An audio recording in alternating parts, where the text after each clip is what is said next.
என் அப்பனே கணேசா, ஹரஹர சங்கர ஜெய ஜெய சங்கர.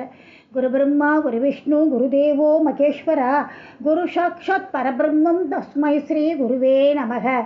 காஞ்சி வாசாய் வித்மகே சாந்தஸ்துருவை தீமகி தன்னோ சந்திரசேகரேந்திர பிரச்சோதயாத். இன்னைக்கு நடமாடும் தெய்வத்தை பற்றியே பார்க்கலாம். கலங்க வைத்த காசி பயணம் என்னன்னு பார்க்கலாமா? மகாபெரிவா கிட்டக்க அத்தியந்த பக்தர் கல்யாண சுந்தரங்கிறவர். அவர் எப்படி பக்தின்னாக்க, ஒரு குழந்தைக்கு அம்மா மேலே எவ்வளவு ஒரு பாசம் இருக்குமோ அதே பாசம் தெய்வத்திட்ட வச்சுன்னு இருந்தார் அவர். முரட்டுத்தனமான பக்தி, அப்படி ஒரு பக்தி. அவர் காஞ்சிபுரம் போனார்னாக்க பகவானை தரிசனம் பண்ணுறதுக்கு அப்படியே அவரோட கண்கள்லேருந்து கண்ணீர் கொட்டுமா. அப்படியே சும்மா பெருனை பார்த்துட்டு உட்காந்துருக்க மாட்டாராம். அவரோட வாய் ஹரஹர சங்கர ஜெய ஜெயசங்கர சொல்லிகிட்டே இருக்கும் எப்போ பார்த்தாலும். பெரியவா பக்தி மட்டும் இல்லை, அதே மாதிரி தன்னோட அப்பா கிட்டேயும் ரொம்ப பக்தியாக இருந்தார் அவர். அப்பாவுக்கு வயசாகிடுத்து. அப்பா பகவான்கிட்ட எத்தனை பக்தி இருக்கோ அதே பக்தி அப்பாட்டையும் இருந்தது. அப்பாவோட காலம் முடிவடைஞ்சு எடுத்தோ அதோட வேதனையை அவரால் தாங்க முடியல. இருந்தாலும் தாங்கிட்டு தான் ஆகணும். இந்த வேலையில் கல்யாண சுந்தரத்துக்கு ஒரு ஆசை என்னன்னாக்க, அப்பாவுக்கு செய்ய வேண்டியது சிரார்த்தம் போன்ற கர்மாவெல்லாம் காசியில் போய் பண்ணினா ரொம்ப நல்லா இருக்குமே அப்படின்னு. ஆனால் அங்கே காசிக்கு போனால் எங்கே தங்கிறது, சாப்பாட்டுக்கு என்ன பண்ணுறது, அதெல்லாமும் அவர் யோசித்தார்.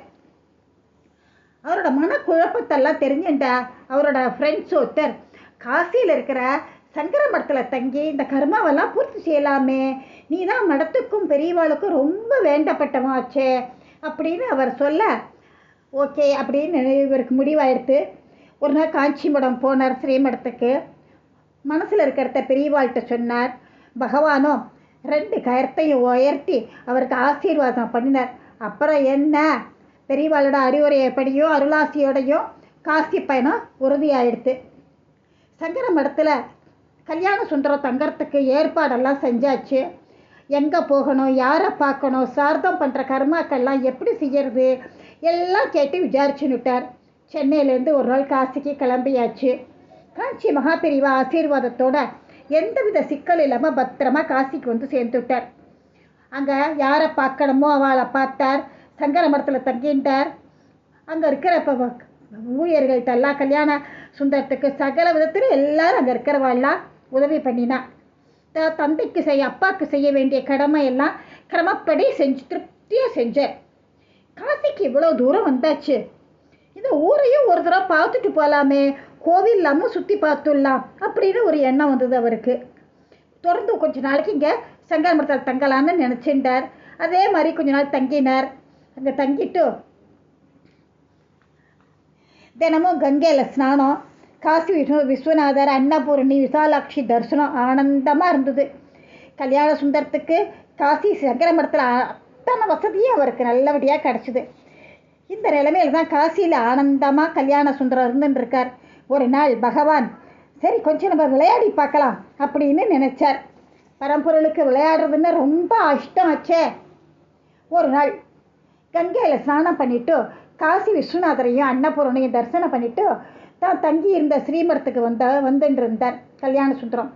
வரும்போதே மனசில் ஒரு பூரிப்பு. காஞ்சி மகா பெரிவாளோட ஆசீர்வாதத்தால் நமக்கு எல்லாம் திருப்தியாக போயின்னு இருக்கு அப்படிங்கிறது. காசியம்பதிக்கு கோவிலுக்கு வந்தார். அங்கே இருக்கிற தெருவெல்லாம் பார்த்தீங்கன்னாக்கா நம்ம ஊர் மாதிரி பெருசாக இருக்காது. காசிக்கு போனவர்களுக்கெல்லாம் தெரியும், சின்ன சின்ன சந்து. யாராலும் ஒருத்தர் குண்டா வந்தாருனாக்கா நமக்கு ஏற்ற மாதிரி போக முடியாது. அங்கே கொஞ்சமாக அப்படி ஒதுங்கிக்கிட்டு அவளுக்கு இடம் கொடுக்கணும், அந்த மாதிரி சந்தில் போகணும். காசியில் பாயாச்சு உள்ளுக்குள்ளே புகுந்து தெருவெல்லாம் நுழைஞ்சு சின்ன சின்ன சந்தாக இருக்குது. பார்த்துட்டு வந்துட்டுருக்கார். அப்படியே தான் கையில் ஒரு பிளாஸ்டிக் பை ஒன்று வச்சுட்டுருக்கார். அந்த பைக்குள்ளே ஒரு மஞ்சள் பையும் இருக்குது. அந்த மஞ்சள் பைக்குள்ளே தான் திரும்பி ஊருக்கு வரத்துக்கு டிக்கெட்டு, இன்னும் கொஞ்சம் செலவுக்கு பணம் எல்லாம் வச்சுட்டுருக்கார்.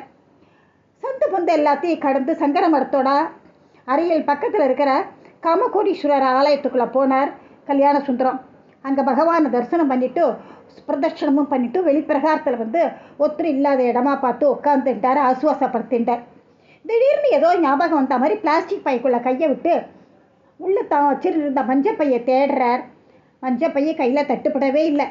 பிளாஸ்டிக் பையை நன்னா பார்க்குறார், திருப்பி திருப்பி பார்க்குறார். உள்ள அவரோட மஞ்சப்பையை காணோம்.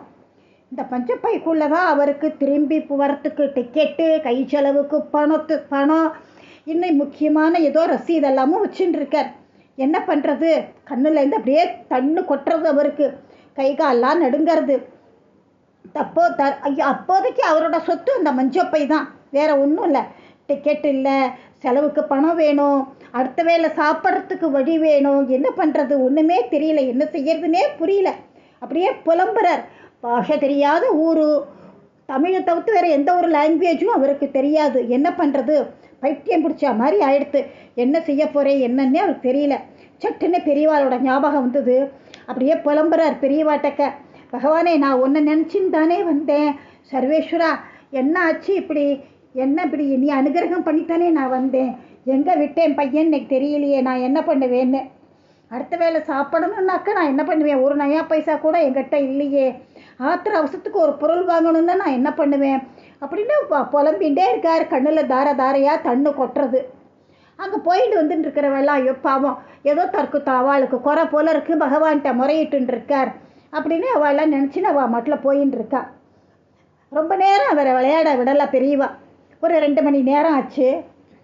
திடீர்னு அப்போ கோவில் வாசலில் ஒரு சைக்கிள் ரிக்ஷா வந்து நின்றுது. அதுலேருந்து ஒரு வயசானவர் இறங்கினார். தடுமாறி கோவிலுக்குள்ளே வந்தார். கல்யாண சுந்தரம் எங்கே பறி கொடுத்த அந்த மஞ்சப்பை அவரோட கையில் அப்படியே இருந்தது. கோவிலுக்குள்ளே வந்தவர் வேற ஒத்துரையும் பார்க்கல. நேராக கல்யாண சுந்தரத்திட்ட வந்தார்.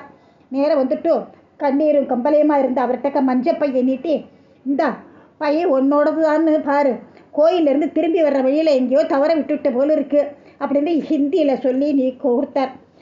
அந்த வயசானவர் பாஷை புரியாட்டாலும் அவர் சொன்னது இவருக்கு புரிஞ்சுது.